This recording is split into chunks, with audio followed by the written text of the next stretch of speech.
ano yung mga bagay na ginagawa mo sa amin dati ni Ate Ra na nami-miss mo ngayon?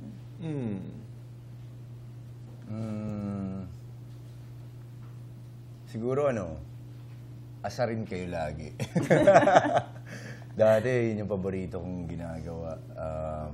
Asarin sila. But I guess ngayon, kasi syempre lahat kami may kanya-kanya ng ginagawa. Diba? At dun sa mga moments na magkakasama kami, syempre parang for me, mas gusto kong napaparamdam sa kanila na nandito lang ako.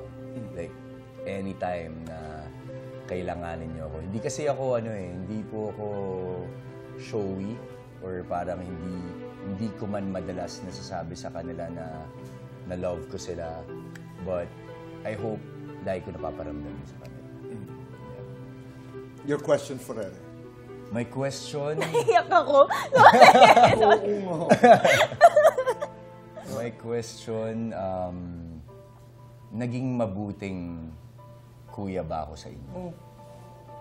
Wait lang.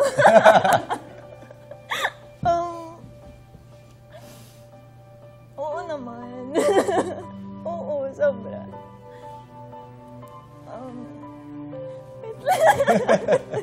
Thank you po. Alam mo, Tito Boy, thank you na ginast mo kami dito kasi sa sobrang busy ni Kuya, minsan na lang namin siya nakakabonding talaga. So, to answer your question, yes, sobrang buting Kuya. Like, kung ako bubuhayin ulit sa mundong to, si Kuya yung pipiliin ko magiging kapatid pa rin.